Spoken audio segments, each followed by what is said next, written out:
Aha, there we go. Excellent. I now see you all. Welcome, everyone, to After the Dark Winter panel. I'm very pleased to be here, indeed. My name is Dr. Tobias C. van Veen. I assume you all can hear me, and I can now see you all, which is great. Couple words briefly to introduce this panel and myself. I'm speaking to you from the unceded territories of the Squamish and Lillooet nations off the Salish Sea on Turtle Island, which is another way of saying Whistler, BC, Canada.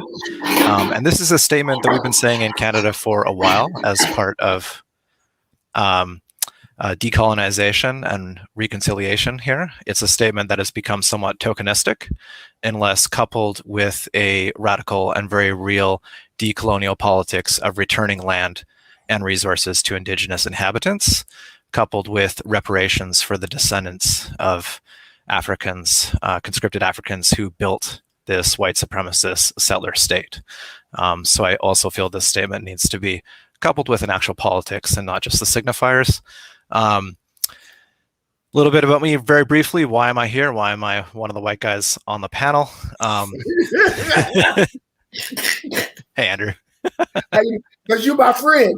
That's it. That's all it comes down to.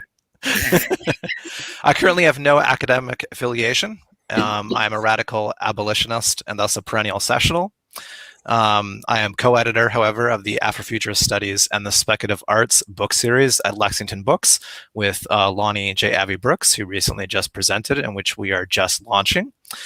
I'm lead editor of the Black Lives, Black Politics, Black Futures special issue of Utopia, the Canadian Journal of Cultural Studies, in which Robyn has an amazing article.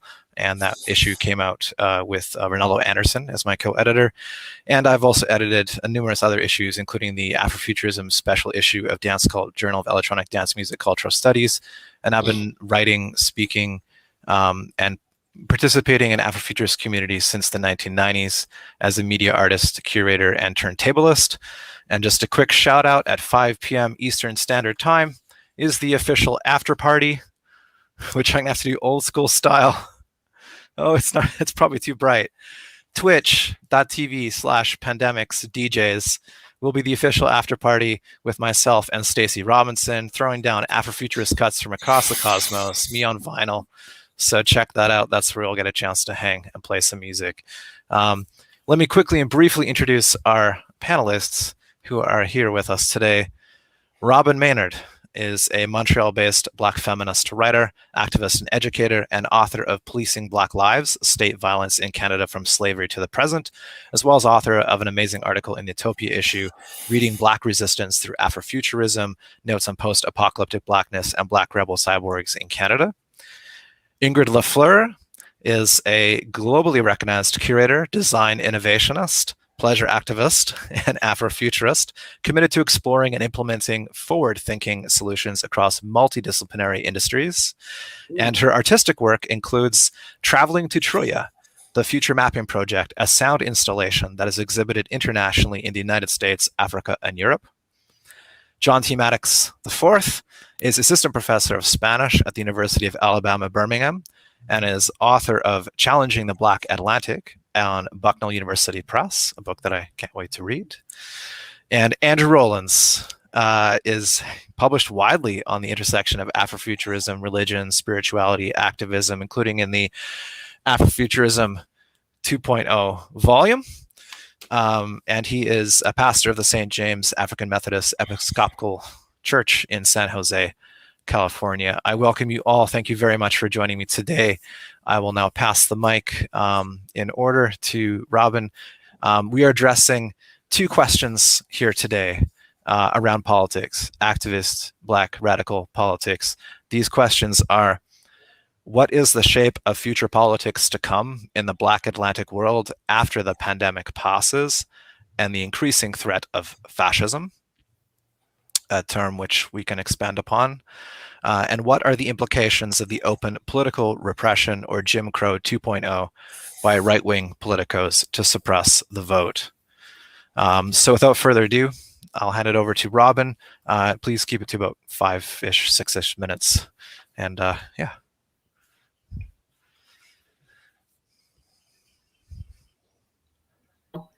Hang on, my mic is muted.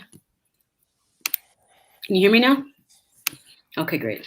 I'm here from Toronto, Toronto, which is the traditional territory of many nations, including the unceded territory of the Mississaugas of the Credit, the Anishinaabe, the Chippewa, the Haudenosaunee, and the Wendat peoples, and is now home to many diverse First Nations and Inuit and Métis people. Thinking about the shape of future politics to come, I was talking with my son, who's 5 years old recently, about the meaning of apocalypse and about how this means the kind of endings of many of the world that we know. And he asked, I think, very brilliantly, isn't that kind of what the coronavirus is? And to which I responded, yes, of course. This was a certain ending of worlds. We've certainly seen an enormous amount of death. We've seen an exposure of some of the most horrific, inequalities that shape the world that we live in, the brutalities of racial capitalism and who is rendered disposable, and also really an exciting time in terms of freedom-making struggle. So as I wrote in the article that Tobias had mentioned, and thank you again for that kind introduction, for hosting, by the way, glad to be here with all of you, I say belatedly, that we really are, as Black people who've survived the transatlantic slave trade, the Berlin Conference and division of Africa, and the many apocalyptic violences of European colonialism of the African continent, that as Public Enemy has stated, Armageddon been in effect, that Black peoples have survived multiple apocalypses already. So if we think about what it means to think about ourselves as post-apocalyptic subjects, both of that one and the enduring apocalypse that is, of course, not ended and been exacerbated by the COVID pandemic, I think that that's really a helpful way to think about positioning ourselves epistemologically in terms of what we're facing in a political perspective at this time. And if we think about, as I think many of us as Black organizers do, think about organizing as science fiction, as trying to bring into being the world that we need to see, even if this is something that we're continuously told is impossible, then of course we're in a really particularly exciting time for that, where we have generations of children, of young people who not only believe that we can, but that we must and should abolish all carceral systems, all of the ongoing agents of the apocalypse, of the carceral afterlives of slavery, of abolishing the police, of abolishing the carceral state, of prisons and borders more broadly. So that is something that was in and of itself impossible and unimaginable just over 1 year ago, that now is something that many people growing up in these times is taken for granted. So I think that the future politics globally across the Black Atlantic is the struggle for abolition, which is one and the same with the struggle for Black liberation. This work to bring Black liberatory futures into being now is actually, again, as Ruth Wilson Gilmore reminds us, it's the presencing of all of the things that we would need to care for one another, to secure the basic foundations of everyday life, whether that's access to food, decent transportation. So it really is that, what we're told is a sort of Star Trek era sci-fi demand for actually basics for all of us in the planet that we live on today, for there to be actually an end to hunger and caging human beings, which if we really want to focus our energies, I think, across the Black Atlantic, are trying to bring into the world where that is no longer science fiction or some kind of afrofuturistic utopia, but that could be the present and the presences that we find ourselves in. Yeah. Was that 5 minutes? I thought so. It's excellent. That's what that was. That was excellent. Yeah, I really like the idea of, to even realize that to demand basics right now constitutes a Star Trek future is both a inspiring and frightening thought. Without further ado, I'll pass it along to Ingrid Lafleur. Hello, my name is Ingrid Lafleur. I am speaking from Johannesburg, South Africa. The question of ancestral lands is quite complicated here. We do not, South Africans don't speak in the same language that you do when honoring ancestral lands in Canada. So I always found this question to be really interesting conversation. But ancestral lands I will honor are the Khoisan, the indigenous of South Africa. I am the founder of the Afrofuture Strategies Institute. I am a curator. Okay, I will turn off my camera to help with the picking up. Sorry. So I am the founder of the Afrofuturist Strategies Institute, and I'm a curator, as you mentioned, a activist as well. Thinking about the future of politics, I can't help but think about how tech will expand or enhance, disrupt a lot of political agendas now and into the future. So we can see that example.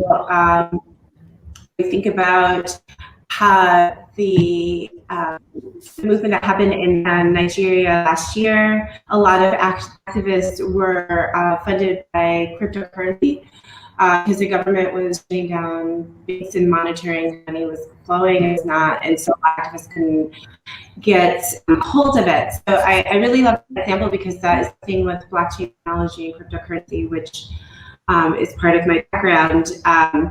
I've always thought about how activists could use these emerging technologies to further their agenda and to also safeguard Black-white futures. Along with that, comes the ability to return back to a cooperative economic base, which creates the security that is necessary in order for us to advocate to do any work possible. As Robyn was mentioning, resources are necessary. And so I really like how our technology is growing and it's evolving, where people are having access to it or understanding the market. And so I think with more accessibility, we'll see ways how we can in fact communicate and support each other in our agendas politically.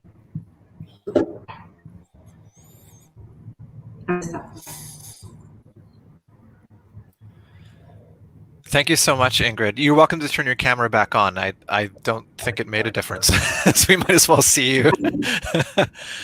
Yeah. Okay. The politics of reconciliation and the process that Africa went through was actually quite foundational for what we've seen in Canada of note around that. But yeah, it's an entirely different situation, of course. Without further ado, I will pass it down to John Maddox. Dr. John Maddox.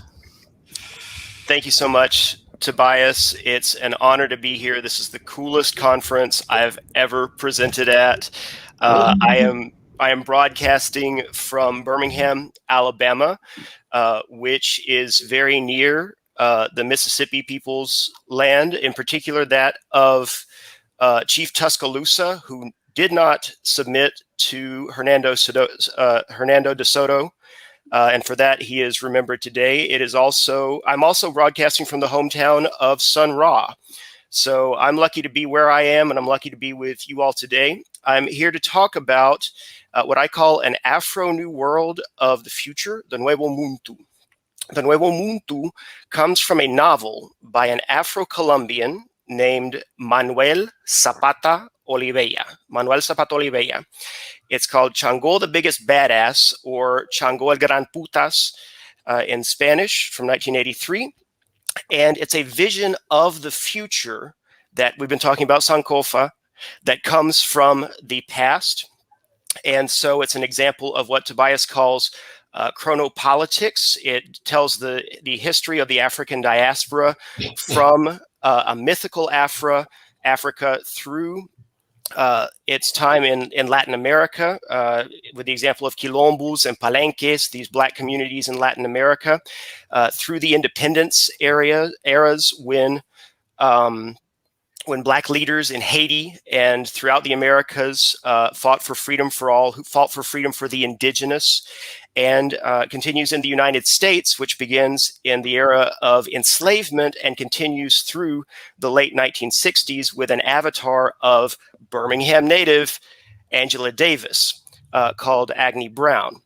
I'm going to talk about the Nuevo Mundo, which is a term that's rarely mentioned in the novel, but that it describes. Here's a couple of points I want to hit in my time here.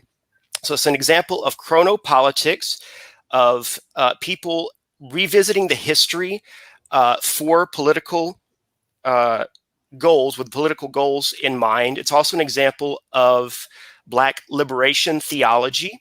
Manuel Zapato Oliveira was a folklorist and an initiate in Yoruba-based religions. And so in addition to historical characters in the novel, you also draw on the ancestors, deified ancestors that give you their life force, and that draws on the orishas, such as Chango himself, who is a deified king. You could see it as an example of Afro-hybridity. My term, the term that Manuel Zapato Oliveira uses, is mestizaje.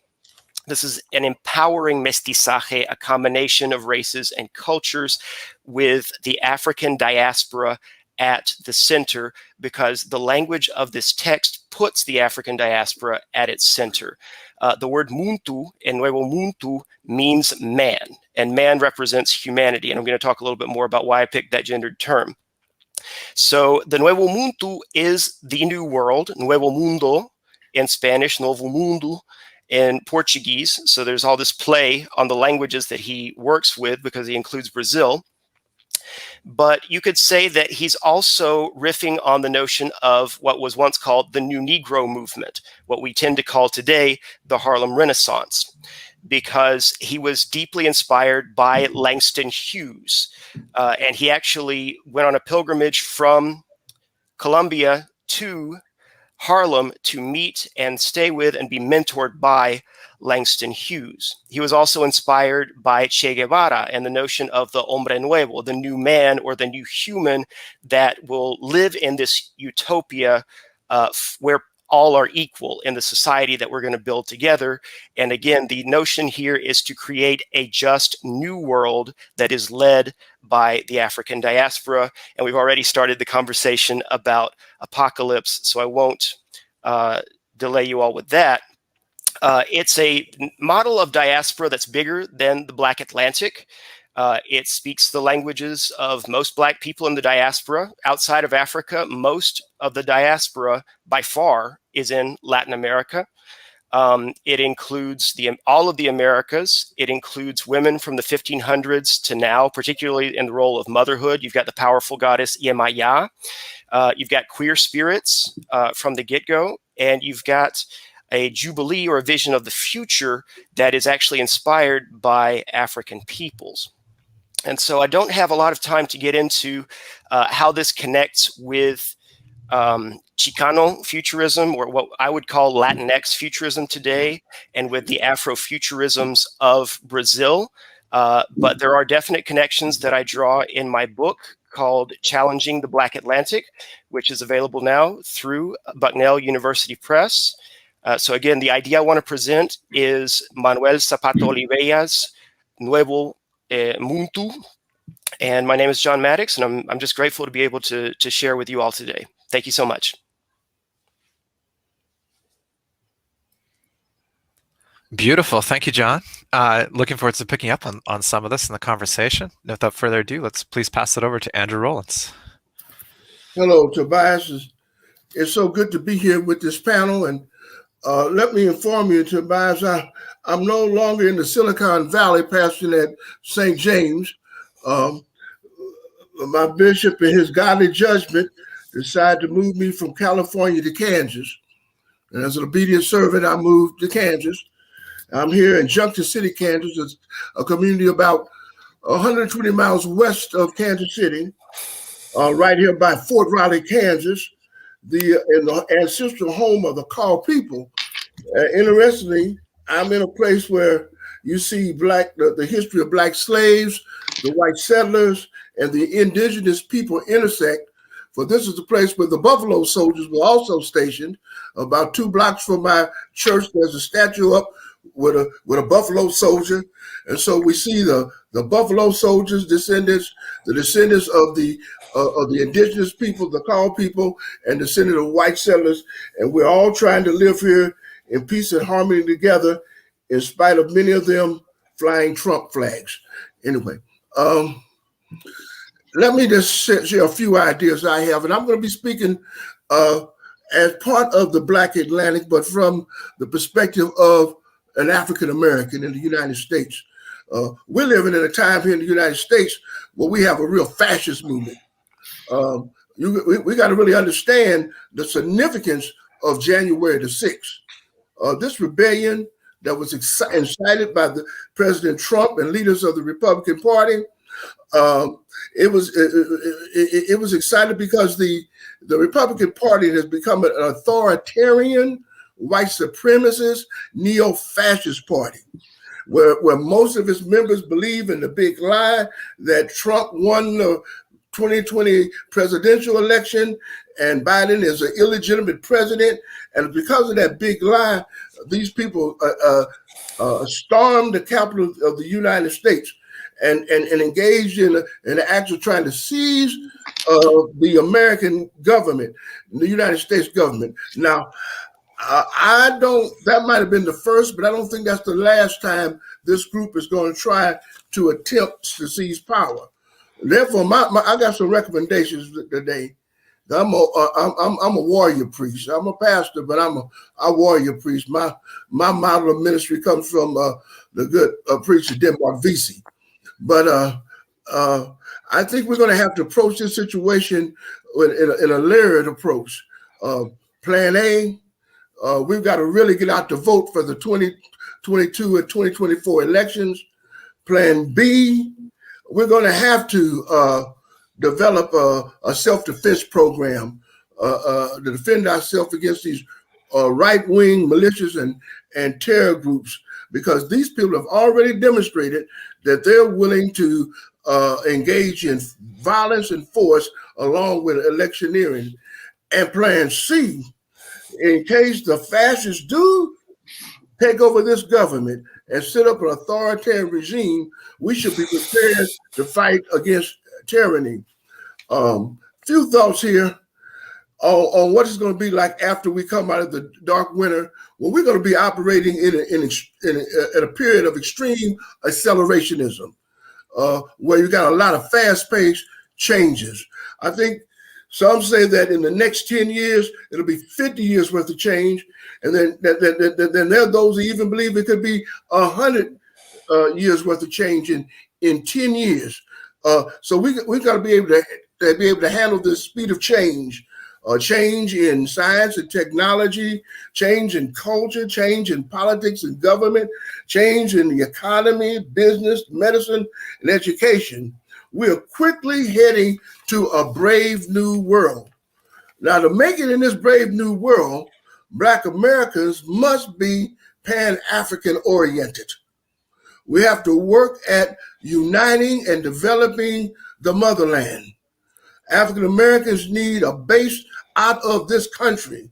The USA cannot be trusted to treat us right, considering the history of how we have been treated in this country: slavery, Jim Crow, segregation, white racist terror, and now Trumpism. The Black Atlantic must be knit together for our safety and our empowerment. We are opposed by an international power structure. Therefore, this situation demands a Black international. We must be prepared to even face transhumanism. This is the era of the super soldier that has been scientifically enhanced. It will take superheroes to win the war of liberation.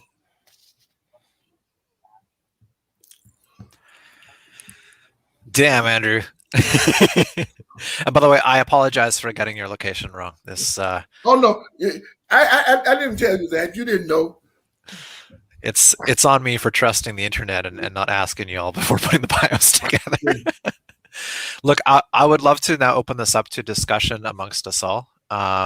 These questions coming at it from different perspectives, different geographies, different locations on the planet. But first, really to Robyn, who might have to depart in a couple of minutes. So thinking about all of our perspectives and where we're at, we're welcome to ask each other questions and just converse around these issues. Robyn. Sure. Andrew, I was really appreciating what you were saying about this, this acceleration of the sort of extension of the processes that, of course, are already well underway technologically, in terms of we're already coming out of the neoliberal extension into most aspects of everyday life that, had really begun in the 1970s. And of course is now something that is, slavery and capitalism were already planetary, but we really did see an expansion of that technologically. And I think that in this new level of surveillance, that's something that we all also need to think about, particularly even the fact that we are, of course, all speaking in this panel on Right. Zoom for very particular reasons, right? Like looking at this, saying goodbye to maybe some of the last little bits of privacy that we had left. So for example, I was helping with Black Lives Matter Toronto, some of the organizing that happened this summer. And there was just an access to information that came out that looked at the fact that it was supposed to be looking into the military's role in helping the long-term care facilities, because the Canadian military had been brought in to long-term care to help out with some of the COVID response. But then the last 30 pages of the report are actually just detailing the activities of Black Lives Matter, of the organization, of where they had been hosting demonstrations, of the ideology. So what you see is, again, this really even vast extension of surveillance capitalism, even when it's nominally about care, even when it's nominally about like an apocalyptic response to this unprecedented pandemic, you still see that somehow even then these like limited resources were allotted to surveilling Black communities organizing against police murders, right? So I guess what a question for all of us to think about is, what does this mean as technology is, of course, rescuing us and saving many, preventing so many deaths in the context of global vaccination, but what does it mean to then respond to and resist against the corporatization and commodification of our politics, of our political life and of our political response? Robyn, so this report, which report is this exactly? I can't remember the name of it. Hang on a second. I think I have it open in my computer. This is just kind of fascinating to get this kind of access to see There's what just a state report surveillance says. Yeah. On it. I think it was out in the National Observer, but there is a full access to information report that actually looks at every, just pages and pages and pages of what had actually been done at that time. And again, a large section of it really is just how many protests there were, what were the main ideologies of the protest, who were the main supporters. So this is, the military's role in what was really nominally supposed to be about like coming in and caring in a crisis situation in the long-term care homes where seniors were literally left to die in many instances, right? Like of exposure of, they're now realizing that a lot of people didn't die because of COVID, but some were actually died just because of lack of attention, lack of care, right? So that even in this rapid emergency response to this crisis, we see that some of that, money and resources, et cetera, was being allotted actually to surveillance, which is, we already are expecting from organizations like CSIS, which is like the Canadian, not identical to, but a sort of Canadian secret services, for those who aren't aware. And then we just have this expansion of surveillance into the military's role as well as they moved into the province to help, and did help, in terms of the pandemic rollout in the context of an underfunded healthcare system. So what does it mean to continually defund healthcare while funding police? Well, what that means is then you end up having to fund the military to give as the supposed caring profession, right? And you never have that just caring. You of course have that then mixed in with militarization, with spying, with surveillance, with policing. So I think it really just gives us one small example to think more broadly about what it means, about really what we're up against at this time. I think we need to think translocally. I think we need to look to what's happening in Latin America. We have seen Trump leave the United States and come again in a new form. It's sort of a hydra that we're working with. But Brazil has never lost its tropical Trump. That's what he calls himself, Jair Bolsonaro. And he's not saying make America great again. He's saying make Brazil a dictatorship again. And so his rhetoric is much more extreme. He's still in power, and the COVID crisis is out of control in Brazil right now, and Black lives are being challenged daily. He is very pro-military, very pro-gun, and the good guy with the gun, that's cliche, means going into the favela and shooting people with impunity. So we need to keep a translocal frame of reference. If I may, I want to go back. Thank you for that, John. if I want to go back to what Andrew stated about Black America creating a stronger relationship with Africa, Africa is the future is one of the reasons why I'm here and I'm based here. Yeah. I think the opportunity is really exciting, especially when we're faced with a statistic that Black Americans' median income will be 0 by 2053. So we definitely need Africa. What I do want to be careful about is taking on some of the colonial agenda as we enter Africa or engage Africa, or some of the Western perspectives or ideas and in our approach to decolonization may show up differently here on the continent because it's culturally different, and because of language, there's a different perspective on things in life, right? So, just a little pushback on, develop the word developing and development, it's like developing for who, for what, for how, what would that look like? And that's always based on the Western imagination and what we think is necessary. There is an opportunity to start with Africa and not the West, and to really engage deeper as they engage. Many Africans are returning back to their traditions. They were disconnected. They're returning back to spiritual practices, and ancestral connections are becoming deeper. So what does that look like in terms of how we're envisioning our futures as Africa and the African diaspora as a collective, and starting from a different place? Because I think in our imagination, we're constantly starting from the West and what we want to perceive, and especially as a Black American, it's wrapped up in nostalgia, and we're romanticizing things without really having a deeper understanding of what Africa could really offer, and it's not a perfect place. But what we are seeing this really interesting trend of more Black Americans who are like, I don't have to stay in the United States. So that right there, I have no idea really what that could look like and mean if more Black Americans are choosing to live outside of the United States. But we're seeing more and more of that. And it was happening pre-COVID. It was ramping up very strong. The pandemic hit. Some people decided to stay abroad. Some people went home. But I really think that once travel ramps up again, we're going to see a lot of Black Americans deciding not to feel like they have to endure this oppressive state, and that there are other places. That doesn't mean that you're going to never deal with colonial shit and oppression. It just means it comes up differently. And I think that that's really important for our healing and evolution as Black-bodied people.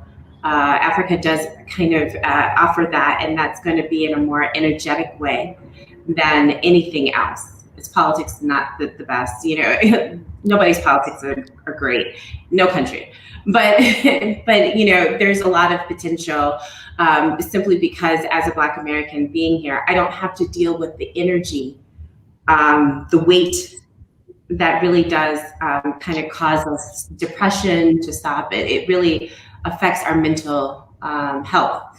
And so here there's space, you can breathe, you can finally think over and beyond trying to tackle and survive in the moment in the United States. Well, I want to say this, that I'm a spiritual man, and I look at things from a spiritual perspective, and I very much appreciate my African heritage, my African roots. Probably here in America, my deepest roots that are African come from my great-grandfather that was from New Orleans. But I'm also one who deals in the real politique. I just can't fantasize. Now, there's no place in the world, even in Africa, where we have a people or a nation state that's strong enough to stop the NATO powers from kicking in the door and doing like they please. Now, until we get to the point where we have the type of military that can protect us from the awesome military might, not only of the Western world, but now you have military might in the Eastern world. The Black world is in a squeeze play from the Far East and the West. And so when I talk about development, I look at it the same way as maybe old Rollins need to do a few extra push-ups to be in shape so his foes can overtake him and conquer him and put him in chains. See, the one thing about China now, China is so developed itself now that I bet the Japanese Imperial Army of the day would have a hard time kicking in on China's door, because they learned a lesson. They had to be able to defend themselves. That's why we were made slaves. That's why we still suffered under neocolonialism, because of their international intelligence agencies that are still assassinating our leaders at will. We can't even defend our leaders. I started counting how many Black leaders throughout the world that have been assassinated the last 50 years. And no one has been taken to justice for this. And the only way we're going to be able to bring them to justice, we're going to have some armed might. So that's the kind of development. And then we need economic might. Economic means we have to compete in this world for our very survival.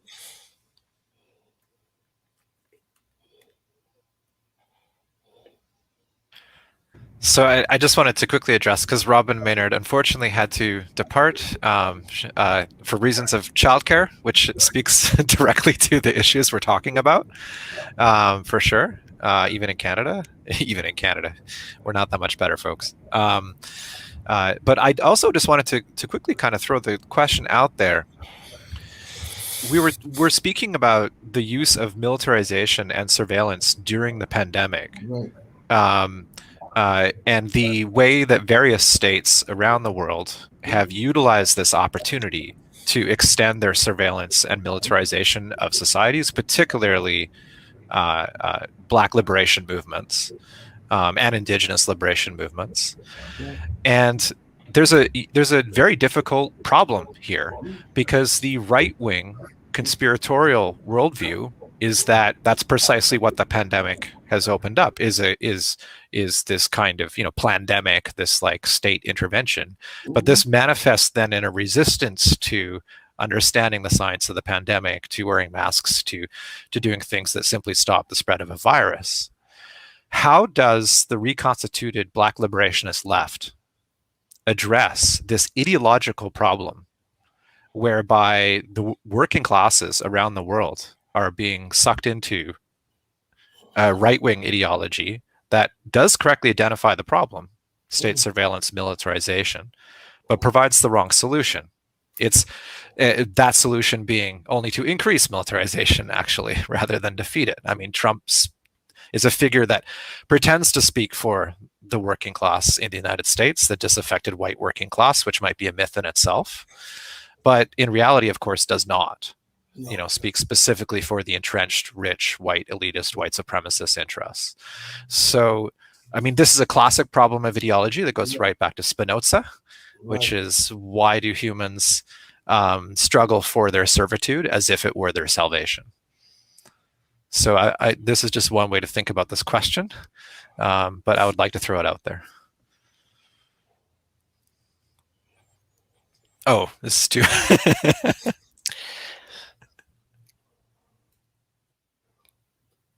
Well, I think this has been a struggle around the world, and I know particularly in the United States with this whole business of class and race in this country. Why so many poor whites work against their own best interests. But racism is so prevalent in this society. And even, if you look in the 30s in Germany, the Hitler was able to catch up the masses of Germans into a right-wing ideology.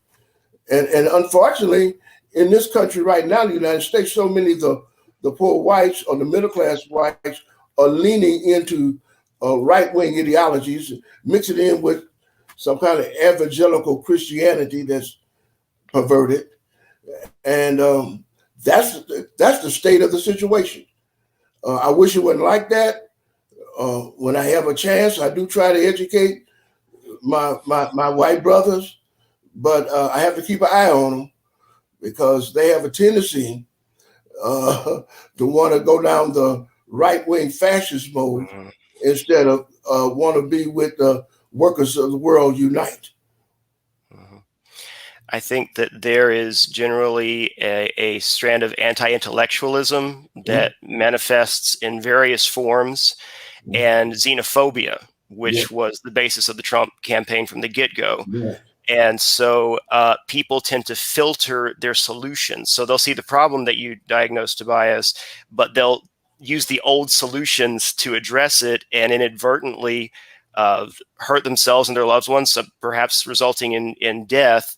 And I think that we have to restore some faith in science and in academia in general to reestablish trust in it, because these disciplines are very problematic. I was listening to the debate over high and low culture as terms over positivism in the 19th century and how it ended up in eugenics. There are all kinds of ways that academia can go wrong.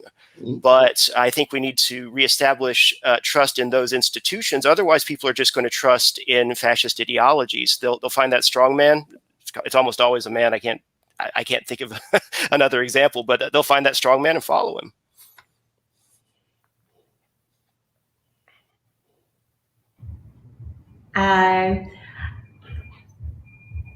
So I was thinking, as John was saying, trust in institution. The push against intellectualism is very intentional, right? Because the more educated you are, the more you understand, the less likely you can be, at minimum, a white supremacist. And we've seen there's examples of how major white supremacists have shifted and changed their perspective based on education. So that I do think that's really important. I do think, though, there needs to be a deeper spiritual approach to all of this. I speak often about how white-bodied people have been forced for centuries to separate from others based on skin color, which goes against your soul. It goes against your organic spiritual self, and how that is a big trauma all unto itself, and something that I've never heard white people really discuss or address, and how that's in your DNA, no matter who you are today. But that anger, frustration, violence, all of the things are in your blood. So as much as we need to heal from all of the traumas that, because of what we've endured because of oppression, you have to heal from the fact that you have oppressors in your bloodline. I think getting to the root of that is really important. In order for anybody to be liberated, we all have to work to liberate ourselves. And so that is that process. Now, politically, those conversations can't come into play because we're talking about power dynamics. It's all about just power right now, and where can we shift power, find power, extract power, recycle power. So we're not going to ever go any deeper, and it's a shame because we're just creating more harm, just generational harm, and we're not allowing people to pause and to really investigate and really go deep and really face some pain that normal, a lot of people don't want to face, and society's not forcing you to face at this moment. Right. Mark Kimmel talks about angry white men, and that when you're a hammer, every problem looks like a nail. And so that notion of restorative violence being the solution to everything has resulted in a very toxic world. Indeed. You know, it's this business of replacement theory that's very popular right now, that the men and the whites, especially in America, they think they're going to be replaced by the other, by an immigrant or by a black person. And of course, the white male is easily even scared of being replaced by the white woman. But you know, but when I hear this discussion of replacement theory, I can remember as a boy growing up in Kansas City in the 50s, the old saying was, "It's a white man's world." Mm-hmm. Right. I mean, that was it. It's a white man's world. And Right. so why can't it be everybody's world, you know?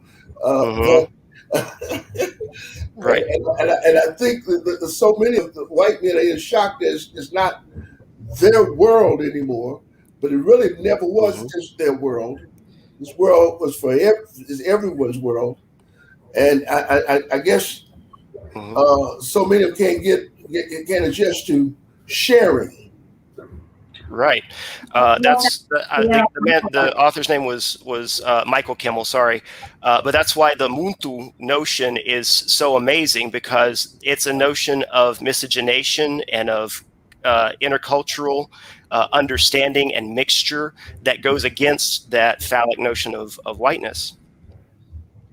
Yeah, I was just going to say that that is the white man's apocalypse. That is no longer their world.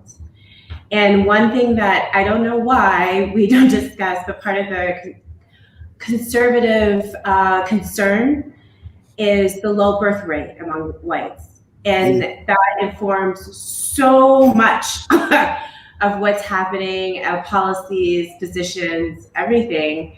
And I really wish we had a more open conversation about it. There's a really good podcast, The Argument, where they really get into the different types of being a Republican. But at the end of it, the low birth rate was like the thing, that the through line. And, you know, if we don't discuss that, because we're talking about a fear, and that fear is just is affecting everyone. It always will, and it's just going to cause more harm. So I think that we really need to go deeper into that issue in terms of the white person's fear of what their future will look like if their birth rate continues to be low. So I'm just going to briefly step in here because we have some questions from our audience members. And one of the things I wanted to bring up is we're here because of Afrofuturism. Afrofuturism is this kind of imaginary territory. That's maybe not the best terms. I just threw that out there. But it brings in people from various backgrounds. It's a form of artistic expression that makes realizable a Black future that communicates beyond Black audiences, of course. I mean, I'm a white person who was brought in through Afrofuturism at a very early age, before it was named in the early 1990s. And it transformed my life. And so the role of the arts and the imaginary to accomplish this kind of generational healing, to break down racialization and barriers, is very true and very powerful. And of course, that's why we're here. And that's why I want to ask the next question from Janet, actually, which is a question for Ingrid. Can you talk a little bit about running for mayor on an Afrofuturist platform? Yeah, sure. I ran for mayor in 2017 in Detroit, Michigan. And at the time, it was not Afrofuturist. Nothing about it was Afrofuturist. It was quite literally me teaching and witnessing the socioeconomic challenges that our children are facing. Children are living without water. You hear the statistic at the time, Detroit had more fires than New York or LA. But it's not until you see children in almost every classroom with third-degree burns that you understand what that really means.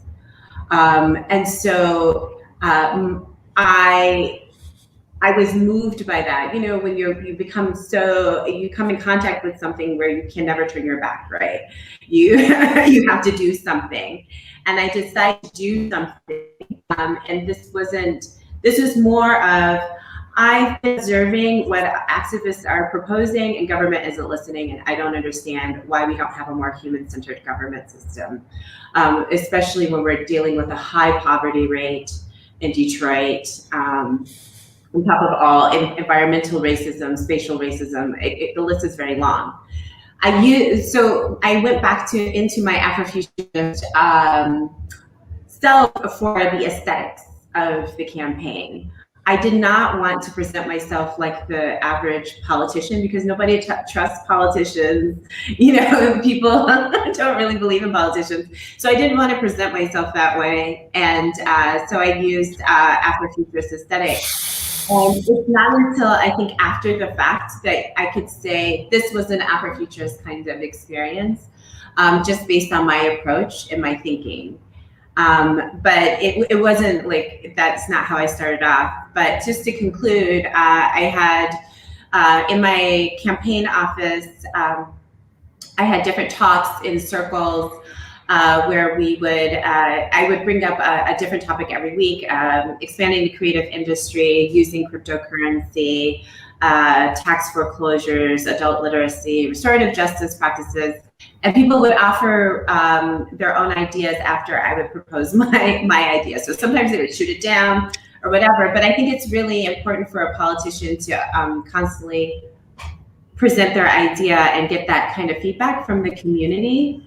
And that led to me proposing a universal basic income based on a cryptocurrency that Detroit would create, also using blockchain technology to organize our record system. And so I guess that's where, like, the futurist part, I became really deep into how can emerging technology help tackle or at least reduce poverty, and hopefully evolve Detroit into something really, because we have that opportunity. Detroit was starting from a new place. It went through its own apocalypse. So it had this opportunity, and that's what I was trying to propose. And I guess to some degree, I'm still, I have never left the platform. It just shows up in different ways now in my work. I'm absolutely fascinated by the concept of proposing a cryptocurrency. So would the cryptocurrency be Detroit-based so that it effectively functions only within the Detroit economy? Yes, so it would be a Detroit-based crypto. We were thinking you could back it by the cannabis, because cannabis became legal. Or, Smart. I mean, there's actually a lot of things that you can do, but yes. And my UBI was $2,000 a month. So we became close with the stimulus. We became close with the expanded unemployment. I might see my dream come true in my lifetime, which would be exciting. To the panelists, I mean, we do have 2 more questions here actually that I can pose, although if you would like to reply to this, please do. I'm fascinated by other examples of pragmatic Afrofuturism, like applied Afrofuturism within the social political sphere, and then sort of what that looks like. Yeah, I call it applied Afrofuturism as well. Yeah. And I think that's the 2.0 that Dr. Anderson is talking about, is that it's time to, as Andrew, you were saying, like, real world applications, how do we get this done? And but Afrofuture thinking, I think, really is a perfect framework for really trying to tackle that in this reality. Mm-hmm. Andrew, did you want to? Sorry. No. I don't have anything to say. All right, John. I could argue that an example of applied Afrofuturism is Adelante Alabama and the Shutdown Etowah campaign. There is a facility, a detention center, let's just call it a camp. All right, there's a camp for undocumented people here in Etowah County, Alabama, that has a terrible record of the conditions they keep people in. It's famous for using the money for prisoners' food and detainees' food to buy the sheriff a beach house recently. So it's very corrupt, very brutal. And so I think this vision that Adelante and now they've kind of separated the Shutdown Etowah campaign have proposed is shut down the whole facility. That's the county jail as well. So you've got Latin Americans and people from all over the world, really, on the fourth floor, and on the third floor, you've got disproportionately African Americans that are being caged due to the war on drugs and many of these over-policing, many of the issues that we've been talking about. And I would say that Shut Down Etowah, that very simple message that we will not tolerate this camp in our state, is an example of applied Afrofuturism. We deserve a better state than this in the future.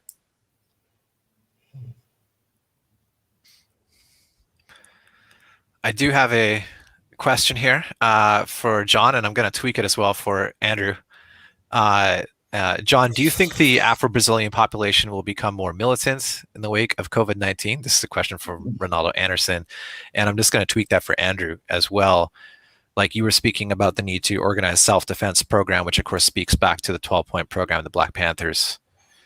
Are we at that kind of era where militant self-organization around self-defense, etc., is a necessity? I am not aware of armed movements in Brazil. I am aware of nonviolent movements in Brazil that have been mobilized by the candidacy and election of Jair Bolsonaro. Perhaps the most important, well, not the most important, but one that comes to mind is Reage ou será morto, react or you will be killed.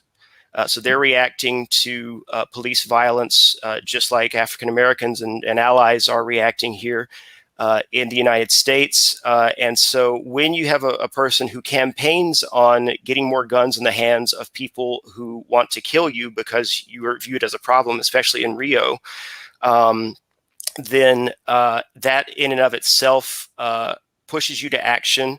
They are very aware of events in the United States. And so when George Floyd was murdered, they were out in the streets marching in solidarity and saying, our children are dying too. This is wrong there. It is wrong here, and we won't stand for it. Well, I can't say that I'm really an expert on Brazil. I feel an affinity to Brazil because of the large population of people from African descent. I had a cousin who back in the 60s, he grew up in Los Angeles and he just moved to Brazil. He visited, said he just liked it there. So, but I think the people of Brazil being humans will do whatever it takes to live. And when I talk about defending yourself or armed self-defense, look, when you have militias that really are prepared to engage in extra legal actions, they give you no choice but to do what's necessary to defend yourself. So I think the Brazilians will do what is necessary to defend themselves. And I try to use the word defense because a lot of people will, particularly the system of the right wing, they'll take this thing, say, oh, he's advocating violence. No. Violence is being meted out against you. You're trying to stop the violence from happening to you. And so I think they're back to being, because really with the type of leader they have there, I don't see him getting any nicer, and I don't think they're going to be able to deal with him in a loving, peaceful way. You know, when you push your people's back up against the wall, you really give them no chance. You know, I was told this. You know, Ash told me this. Military folks say, if you attack an enemy and you really don't want to have to fight to the death, you give him a way to escape. But if you get in front of him and get behind him, he's going to have to fight. And he will fight hard. And you'll lose a lot of people trying to take him down because he's desperate. Black people have been put in a desperate position for the last 400 years by the international capitalist system. I mean, It gets me. You kick up people in the behind for 400 years, and it's, oh my God, he hit somebody. Well, my God. Whoop-de-doo. Overdue.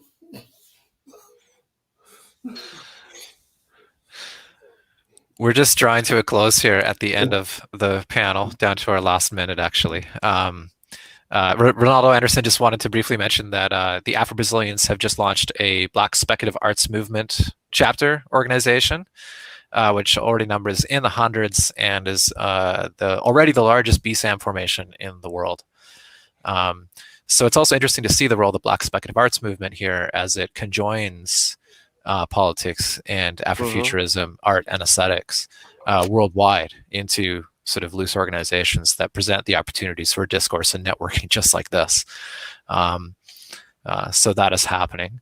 I just want to take the brief time right now just to thank you all very kindly for taking your time for this panel. Ingrid Lafleur in South Africa, Dr. John T. Maddox down in Birmingham, Alabama, Andrew Rollins in Kansas City, or just outside of Kansas City. I miss the town again. And earlier, Robyn Maynard coming in from Montreal, Canada. I'll let it go there. I'll just remind you all, of course, of the after party one last time up on Twitch. There you go. Now you can read it. The Cosmic Funk after party, 5 p.m. Eastern Standard Time, with myself and Stacey Robinson. We will be throwing down wax, including treasures like this. I just pulled this out for you, John. This is one of Sun Ra's radio artworks, sound artworks, actually. Space is the So a place. very obscure record. Yeah. I have one of the Space is the Place reel-to-reels from the recording session behind me. Wow. Yeah. I don't know if it's a reel. All right.